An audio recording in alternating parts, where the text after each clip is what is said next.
Hi guys! Good morning! So today is December 24 and it's currently 7 a.m. Actually nakalogin pa ako pero magbe-break lang ako saglit para mamalengke tayo.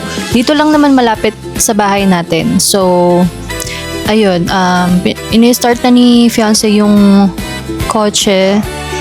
And yeah, I'll do my best to vlog everything from preparation hanggang dun sa celebration natin ng Christmas Eve later tonight.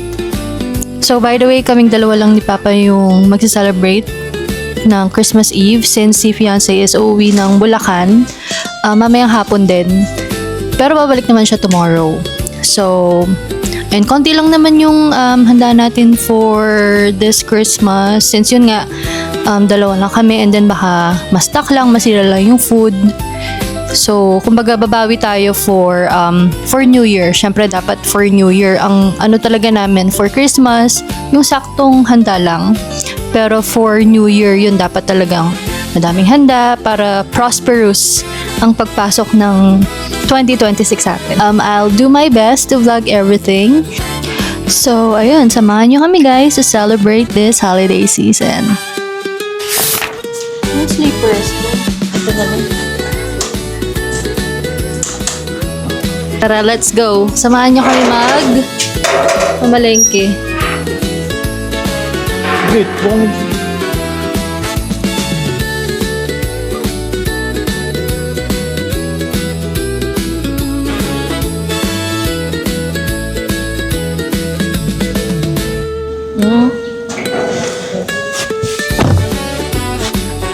So, ayun guys.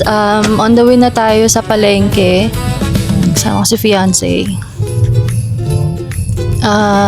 Ayun. Actually, ang plan naming lutuin for tonight is Kapampangan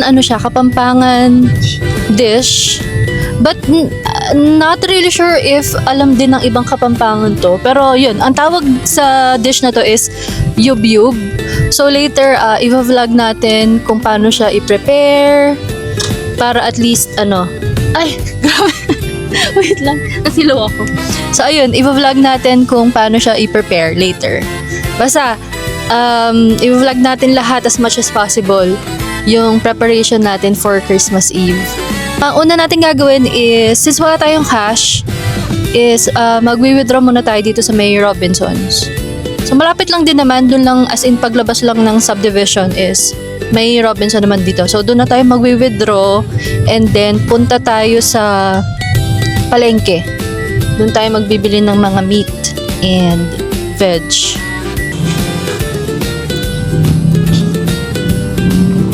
Buti ba aga nag-open si Robinson. Ayan, mag-withdraw muna tayo guys.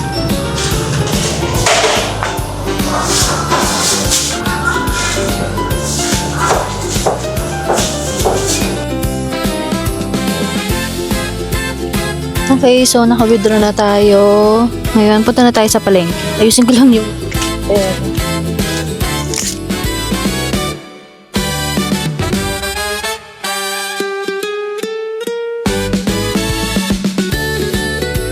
dito na tayo. As in, malapit lang.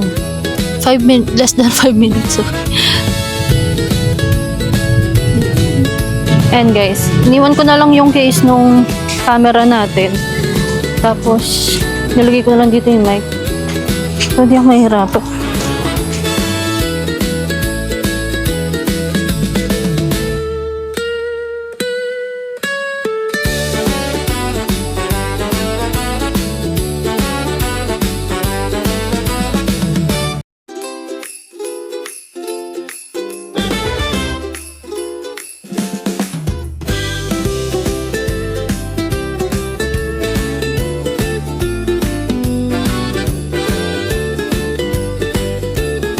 Bili tayo ng 1 kilong kasim, pero papagiling natin siya instead of dun sa nakagiling na agad.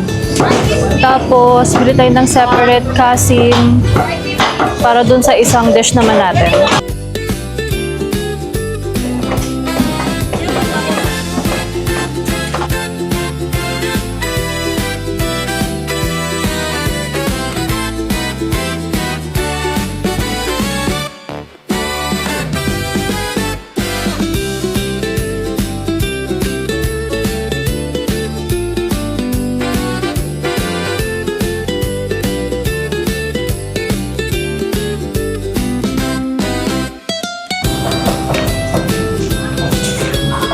Mahal ng bilihin.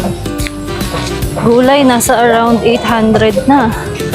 Parang, bumili ka rin ng meat. Ano tayo daw ng saging para sa yub-yub natin. Lagyan na din natin ng foil. Tsaka, ano pa ba? Saging saba din. Bibili pa tayong saging saba.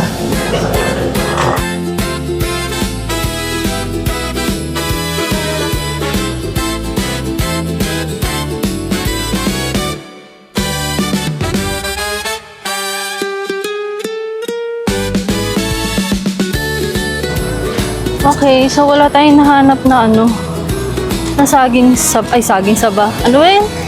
Dahon ng saging. Wala tayong nahanap na dahon ng saging. So, bibili na lang tayo ng foil, pambalot ng yub-yub natin. Pero mas masarap sana kung dahon ng saging yun. Kaso, wala. Wala guys, wala tayong nakita. Pero mamaya, sa loob ng subdivision, yung mga madadaanan natin, try natin, baka meron. Pero bibilin na din tayo ng foil.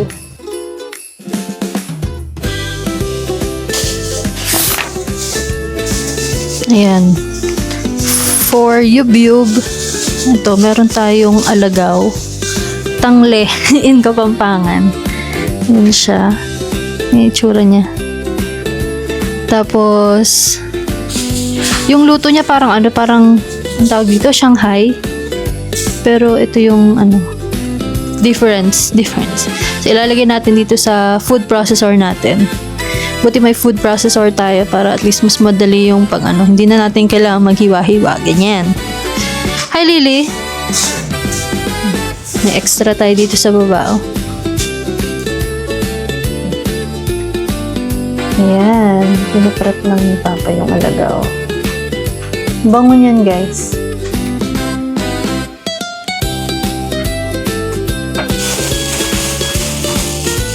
Talagang kapag may ganyan, masarap yung lasa ng natin. Yung yub-yub natin, lalo pag madami.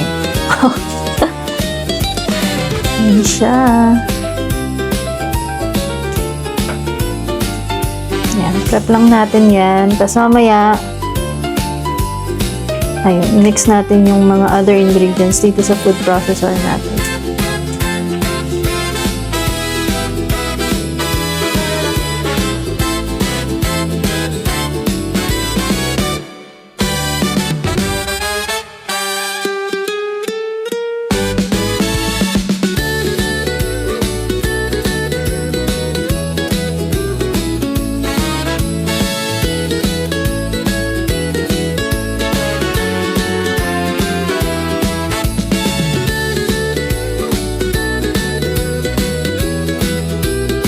Time check, ano ba?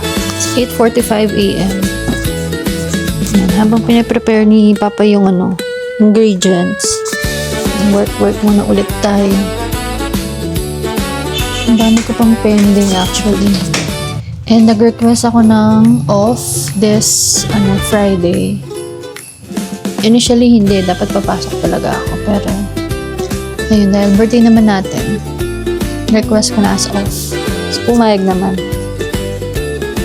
Kaso, ayun, kailangan natin matapos yung mga work natin until tonight. Since tonight, 24, may pasok tayo actually. Yung last shift natin, then 25 kasi wala tayong pasok. Then 26, nag-request tayo ng leave. Kailangan matapos natin actually today and up until tonight, lahat ng pending. And hindi ko alam kung matatapos natin siya actually. Kasi yung dun sa isang task na binigay sa akin, meron pa akong over 1,000 pa na files to review. Actually, isa-isa ko yung nire-review. And so almost 1,000 pa rin siya. Tapos may isa pa. Yung isang task naman, nasa around 100 files naman siya to review. Aside pa yung mga HR-related task natin. So, good luck talaga. Well, ang out ko naman today is until 9. Actually, 9. Mag-out na ako ng 9. Pero feel ko, yun, pagka-out ko siguro, stop muna din. Kapag may free time tayo later, gawin ko na lang yung iba para mamayang gabi, since Christmas Eve dito, sa US kasi ano pa lang siya 24 ng morning. So, ayun. Gawin ko na siguro mamaya yung mga iba. Kapag may time. Pag wala tayong choice, mamayang gabi na lang. Sa shift ko. Well, 12 naman, 12 midnight. Saktong saktong Christmas Eve dito. Anyway, work muna ako guys. Tapos kapag nag-start na tayo dun sa pagluto or pag-prepare nung yub-yub, isi-share ko yan. So, balikan ko kayo later.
Okay. Now, prepare natin yung gagamitin natin pambalot.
And then, may sausawan tayo ng toyo mansi, onion, paminta, and sili. Sarap guys.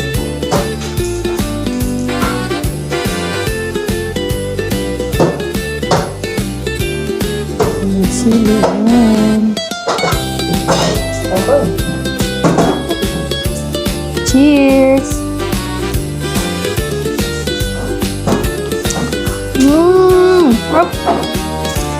Sarap guys. Try nyo din to. Sarap. Yan. For lunch, kain tayo ng yub-yub. And meron tayong adobo dito. Eat! Sweet guys.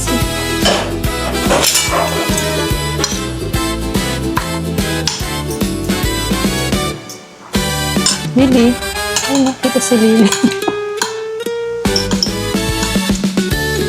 Hi again guys! So, it's currently 1:45 p.m. and on the way kami sa sa Dau.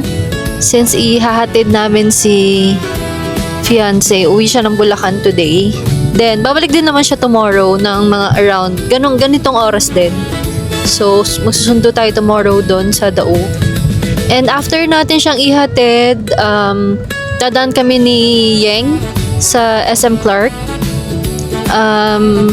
Baka bumili ako ng nung Hannah Mariel's egg pie, 'di ba? Masarap 'yun. If taga Pampanga kayo, ewan ko lang kung sa Pampanga lang 'yun, pero ayun, masarap 'yun na egg pie. Ayun. So, yun lang naman ang agenda natin ngayon. And ayan si Yeng ho.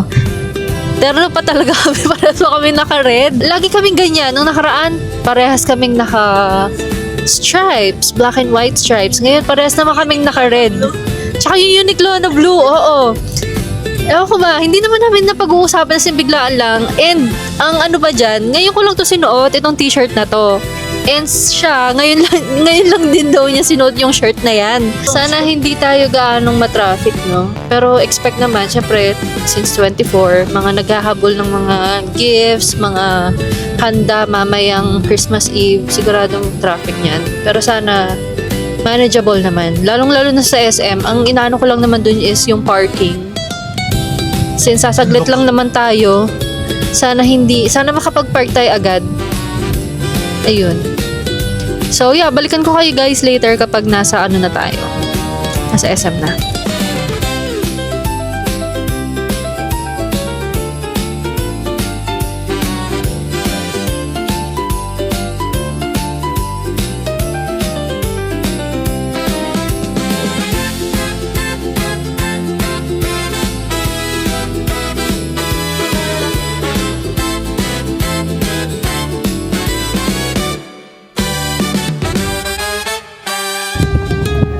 Bye.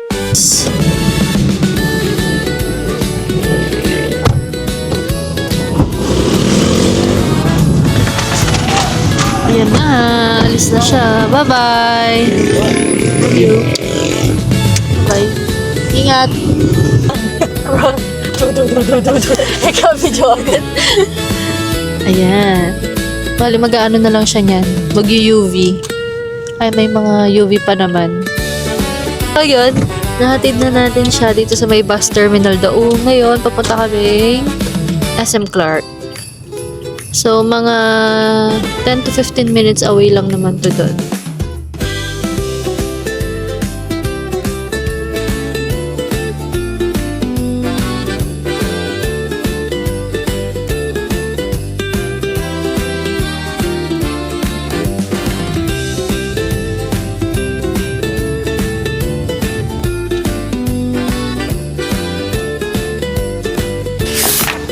Nakapag-park na kami guys. Medyo magulo yung driver ko noon, namimili siya ng parking.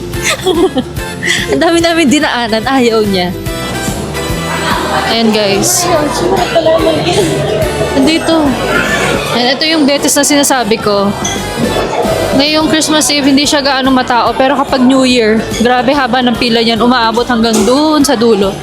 Tapos dito tayo, Hannah Mariel's. Walang pila. Yung bibili natin. Yeah, egg pie.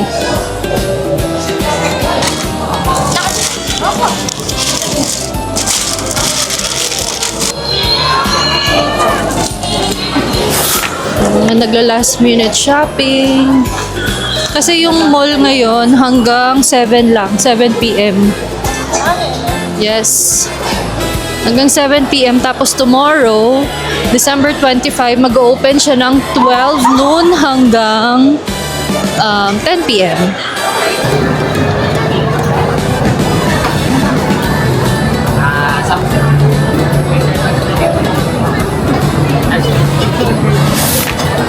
Hey guys. Coffee again. Pure matcha latte. So, uwi na tayo. And it's currently 3:37. Tayong tulog, actually. Tas may pasok pa ako mamaya. Alright, so, uwi na tayo. And yun. Hintayin na lang natin yung in-order natin na na food. So, nag-order na lang din kami ng pasta, tapos ng dessert. Dito lang naman siya sa sa subdivision namin. So, hinihintay ko na lang yun ma-deliver.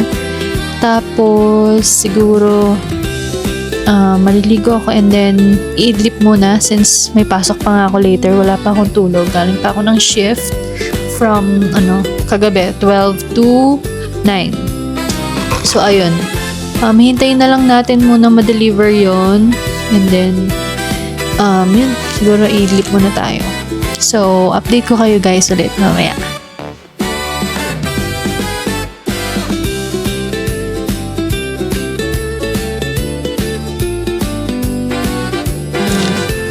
Small token lang.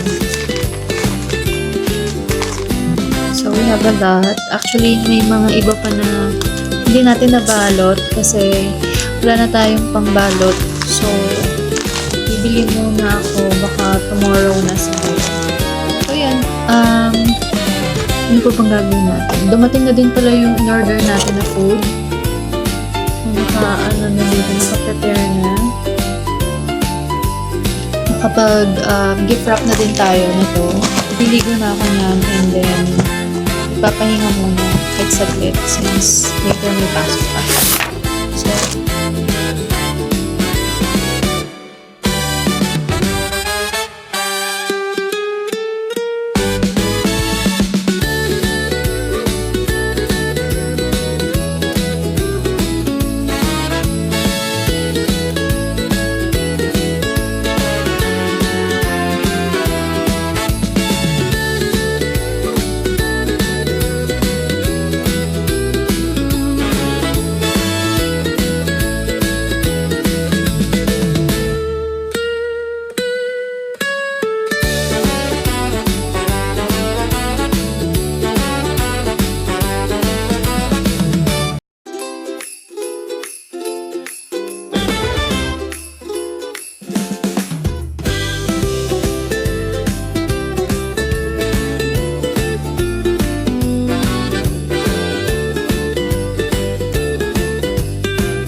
dito kami ngayon sa mesa and celebrating with family. Ayan. So, let's eat na guys!